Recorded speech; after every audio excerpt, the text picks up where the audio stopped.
pripun gimana? Ya. Baik Pak, kan seperti yang udah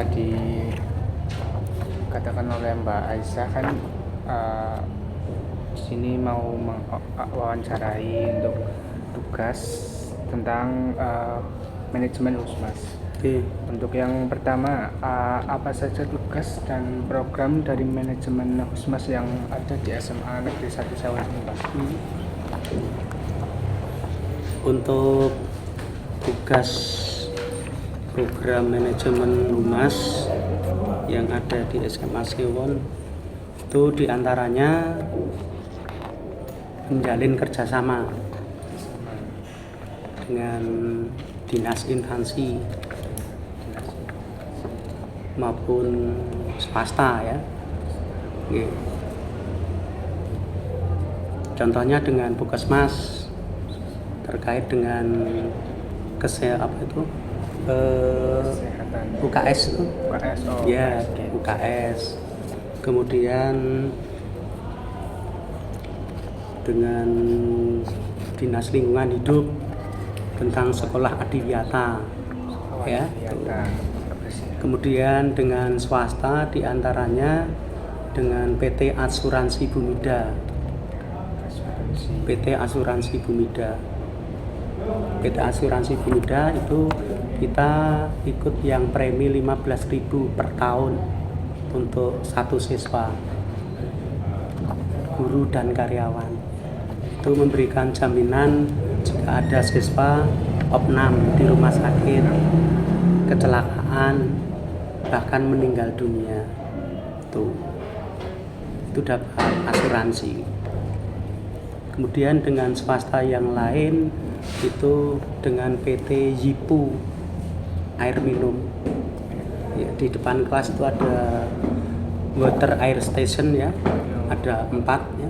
Itu airnya air minumnya itu diambilkan dari bawah tanah, sudah steril, sudah uji lab ya. Itu bayarnya 25 juta setahun untuk berapa? 1000 siswa, 1075 siswa. Itu ya. Untuk yang kedua, lalu apa saja yang perlu disiapkan dalam proses perencanaan dari tugas dan program tersebut? Itu tadi baru kerjasama ya. Kalau tugas-tugasnya nanti aja tak kirim file bisa? Banyak, tugasnya itu banyak, ada 16 atau berapa ya. Apa saja yang perlu disiapkan dalam proses perencanaan. Ini tentunya untuk proses perencanaan itu di setiap tahun pelajaran ya. Tahun pelajaran itu kan ada semacam atau tiap semester ya. Tiap semester.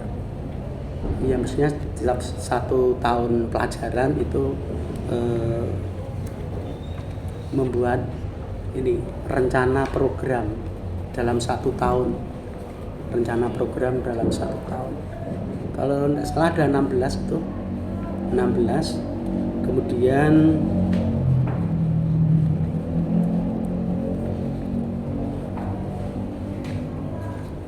dari 16 program itu kan ada semacam evaluasi untuk pelaksanaan tahun sebelumnya ya, tahun sebelumnya. Nah dari evaluasi itu nanti kiranya apakah program ini masih dilanjutkan atau tidak, ini perlu untuk perencanaan berikutnya. Itu misalnya kaitannya dengan asuransi 15.000 ini mau ditingkatkan atau tidak ya. Tuh. Baiknya ya ditingkatkan, tapi karena juga kan dana juga dari dana komite itu kan iuran dari orang tua itu ya. Untuk yang ketiga Pak, apa saja langkah yang dapat dilakukan dalam menentukan formulasi dan merumuskan setiap tugas maupun program agar dapat berjalan dengan baik dan seimbang? Nah dalam menentukan formulasi dan merumuskan setiap tugas itu tentunya kita juga merencanakan ini Mas, tentang misalnya program tentang ini ya, sosialisasi atau kunjungan ke perguruan tinggi, ya. Iya. Sebut saja ya, kunjungan ke perguruan tinggi. Nah, ini tentunya kita juga harus menggali informasi dari siswa, misalnya dengan mengedarkan angket. Sebenarnya minat siswa itu mau memasuki perguruan tinggi itu yang paling banyak di prodi mana, ya. Itu nanti yang paling banyak itu yang nanti kita sasar, yang akan kita kunjungi, ya. Misalnya paling banyak di Fakultas Ekonomi atau Fakultas Hukum, ya, untuk yang IPS, ya. Misalnya yang MIPA itu di jurusan IPA itu misalnya pertanian atau peternakan, ya, itu kita sesuaikan dengan minat siswa.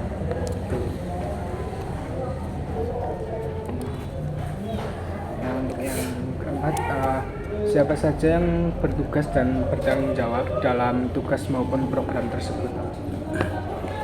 Kalau yang bertanggung jawab ya tentunya Mbak Humas, ya, tim Humas, ya, beserta tim.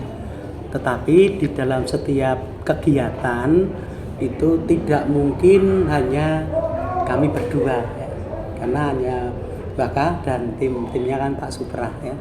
Misalnya kunjungan kunjungan ke perguruan tinggi itu kan melibatkan pendamping. Nah, pendampingnya ya wali kelas, ya. Kemudian ada timnya tuh. Itu perlu disusun timnya untuk kelancaran kegiatan tersebut, ya. Ada penanggung jawab, koordinator, ketua, sekretaris, bendahara, pendamping, tim ketertiban dan sebagainya. Dan terakhir Pak, untuk perencanaan siapa saja target utama sekolah dalam melaksanakan manajemen Husmas di lingkungan sekolah? Target utama sekolah dalam melaksanakan manajemen Humas di lingkungan sekolah. Ini terkait dengan target untuk keberhasilan manajemen Humas, ya. Ini tentunya kita juga kerjasama dengan komite, ya, komite sekolah, ya. Kemudian orang tua, ya, alumni, ya, itu. Kemudian dinas instansi terkait, ya. Contoh aja ini pembangunan masjid, ya. Pembangunan masjid ini kan sekolah, ya. Kemudian orang tua, ya, alumni, ya, itu. Kemudian dinas instansi terkait, ya. Contoh aja ini pembangunan masjid, ya. Pembangunan masjid ini kan juga termasuk peran Humas juga ada di situ, ya. Kita menjalin istilahnya untuk bisa berdiri masjid di situ memang awalnya ada tarik ulur, ada yang setuju dan tidak masalah tempat, ya. Kemudian dari Humas memberikan solusi itu sebenarnya itu kalau ada yang setuju dan tidak, yang penting komite setuju, karena komite itu adalah mitra dari sekolah. Kalau komite setuju ya sudah, ya.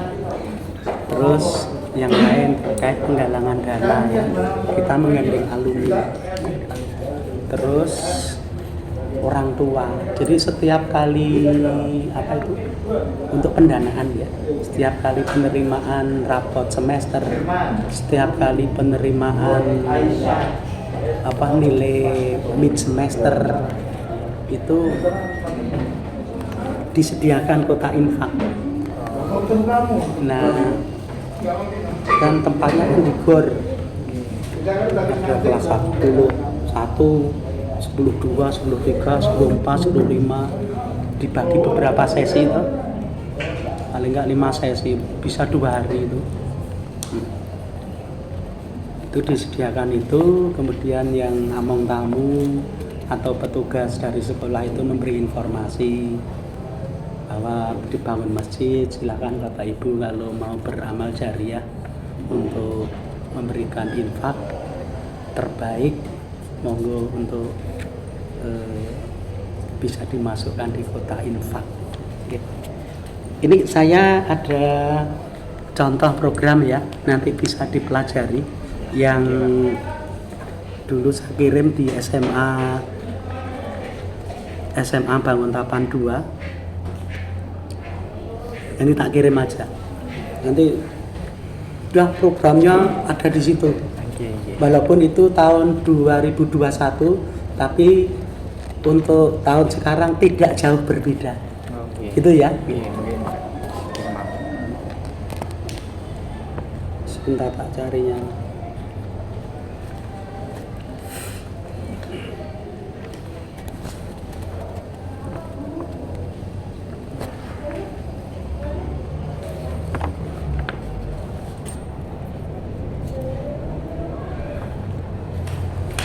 Tanggalnya ya.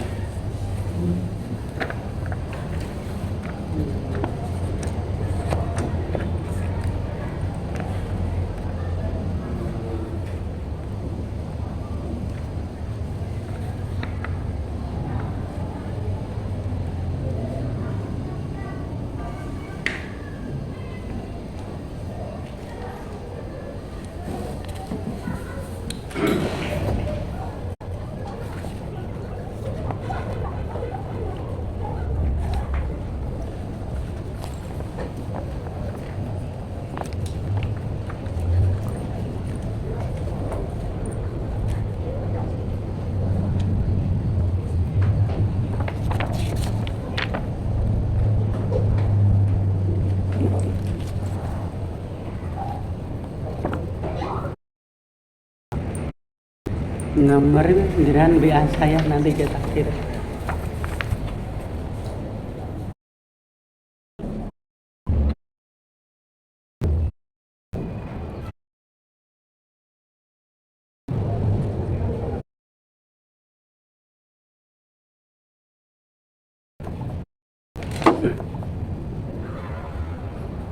Ada 3, dibuka aja. Ini metriknya. Ada berapa ini? 17 ya. Terus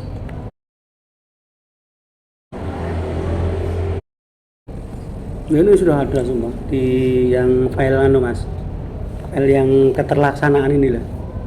Keterlaksanaan itu sudah ada maksud, tujuan, kita jabarkan masing-masing program, maksud, tujuan, terus rincian kegiatan ya, kerjasama PT Yibu. Nanti di bab berapa ya, program kerja ini ya, ada sasaran, ada kekuatan pendukung, kelemahan, hambatan, rincian kegiatan, kemudian alokasi waktu.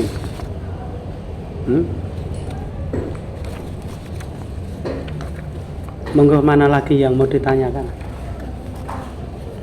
Ya, Pak, untuk pertanyaan selanjutnya mungkin akan disampaikan oleh teman Baik, terima kasih Mas Andika. Untuk pertanyaan selanjutnya ini berkaitan dengan pelaksanaan tentang manajemen Puskesmas di SMA Negeri 1 Sewon.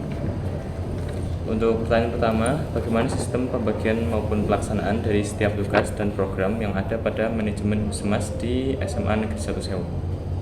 Pembagian maupun pelaksanaan. Nah, untuk pembagian pelaksanaan itu kan sudah ada Mas, di metrik program kerja itu. Ini loh, di metrik program kerja itu kan sudah terinci, misalnya kerjasama dengan Puskesmas itu kan setiap tahun, setiap bulan ada. Nah ini silang-silang ini dari Januari sampai Desember ya toh. Itu kemudian untuk ini misalnya promosi publikasi ilmiah, pemasangan banner itu. Nah, ini kan setahun hanya 3 kali ya, kan menyesuaikan anggaran. Kemudian penggalangan dana komite. Nah ini penggalangan dana komite ini Bu, ini maksudnya kan tadi saya sampaikan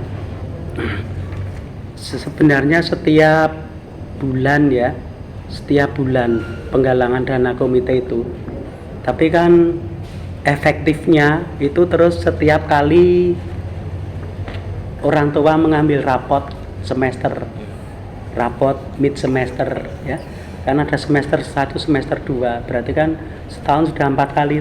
Iya, itu ini sudah ada semua. Oke, misalnya pameran seni budaya ini di bulan November Desember. Ini pameran seni budaya ini maksudnya sekalian pengambilan nilai seni tari, kemudian seni seni lukis. Itu pameran. Kalau seni tari ya ada panggungnya, seni lukis ya ada siswa itu mengumpulkan hasil karyanya, dipajang di gor itu. Tuh, ini sudah ada semua. Workshop PKB ya, workshop PKB itu setahun sekali itu ya, setiap Oktober, tapi perkembangan terakhir itu 2 kali, Oktober dan November, Oktober dan Mei ya. Ini sudah ada silang-silang.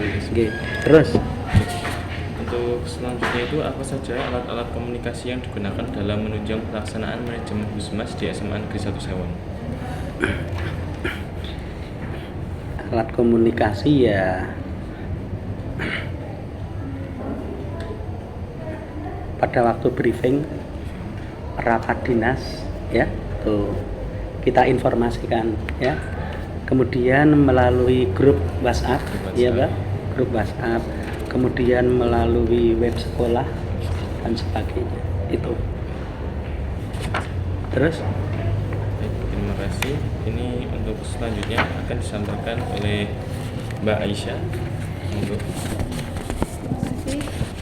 pertanyaan selanjutnya, apakah pihak sekolah memperkenalkan tugas serta program yang akan diselenggarakan kepada seluruh warga sekolah, orang tua wali murid atau mungkin masyarakat? Nah, untuk program sekolah ya tentunya dengan warga sekolah iya ya, kan ada rapat setiap awal, koordinator UKS, koordinator ekstra dan sebagainya itu. Nah, berkaitan dengan dengan orang tua ya, itu ketika pertemuan orang tua kan setiap tahun pelajaran itu kan ada sosialisasi program itu, baik orang tua kelas 10, kelas 11, kelas 12 itu disampaikan oleh kepala sekolah langsung ya itu. Jadi pendekatan yang dilakukan melalui rapat ya Pak? Iya, melalui rapat. Untuk selanjutnya, apakah pihak sekolah melakukan sosialisasi secara intensif untuk menjaga komunikasi serta hubungan yang baik dengan warga sekolah, orang tua wali murid atau masyarakat? Iya, jelas ya, menjalin komunikasi karena komunikasi sekolah itu kan perlu dukungan untuk bisa melaksanakan program-program sekolah, perlu didukung oleh warga sekolah, oleh siswa, warga sekolah ya, siswa, guru, karyawan ya, oleh komite, oleh orang tua, oleh masyarakat sekitar ya. Terus pertanyaan selanjutnya dibacakan oleh Nisa. Terima kasih Aisyah. Pertanyaan selanjutnya, apakah pihak sekolah melakukan komunikasi yang terarah dan efektif antar sekolah dengan pihak terkait? Contohnya dinas pendidikan. Apa itu? Komunikasi dengan? Komunikasi yang terarah dan efektif antar sekolah dengan pihak terkait. Komunikasi antar sekolah dan dengan pihak terkait, contoh dinas pendidikan. Iya. Ini kaitannya dengan itu kaitannya dengan program humas. Iya.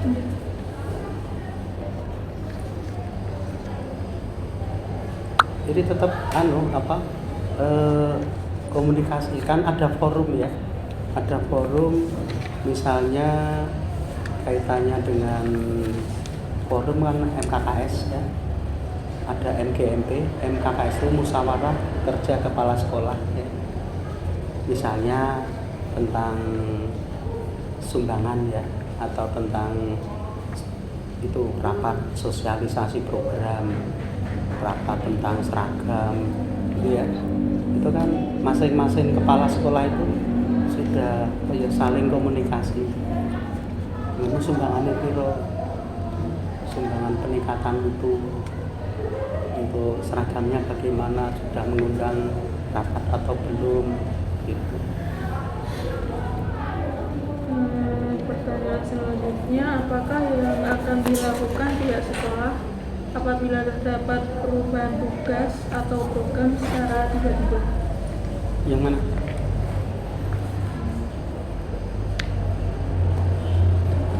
Nomor berapa? Ini. Apa yang akan dilakukan pihak sekolah apabila ada perubahan tugas atau program secara tiba-tiba? Apa yang akan dilakukan pihak sekolah apabila terdapat perubahan tugas atau program secara tiba-tiba? Ya koordinasi ya, terutama koordinasi tingkat waka dulu, waka bendara dengan kepala sekolah, KTU ya. Dan nanti kalau sudah baru diinformasikan dalam briefing. Tinggal evaluasi lah Iya, Pak. dengan Pak Supra ya. Iya. Nggih. Terima kasih banyak ya, Pak. Nggih. Turun ya Pak. Nggih. Pak Supra, monggo. Kurang yang evaluasi. Ini kok masih kan tak kasih program dan metrik program.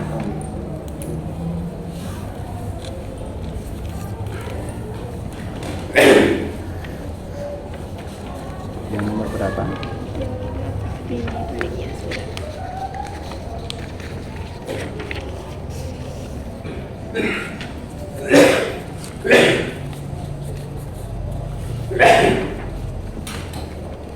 Baik Pak, untuk bagian evaluasi, pertanyaan yang pertama, apa saja yang menjadi kendala dalam pelaksanaan manajemen Husmas di SMA Negeri 1 Sewon? Oh iya.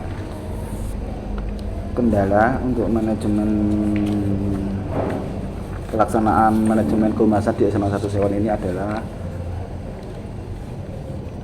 penyampaian informasi yang kadang belum bisa diterima oleh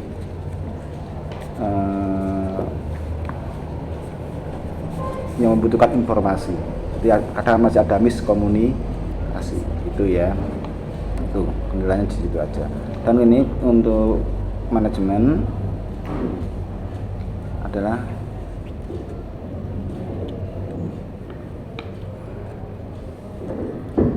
belum terasipnya administrasi secara baik ya, belum teradministrasi administrasi kehumasan secara baik. Untuk pertanyaan yang kedua, apa penyebab dari munculnya kendala dalam pelaksanaan tersebut? Ya, pertama tadi karena terkait dengan informasi yang kurang tersampaikan ke yang membutuhkan informasi, mungkin karena alat komunikasi dan mungkin waktu yang yang tidak pas. Tapi untuk yang nomor satu ini kami menyediakan, kami sekarang sudah mulai membuat PPID, yaitu terkait dengan keterbukaan informasi publik.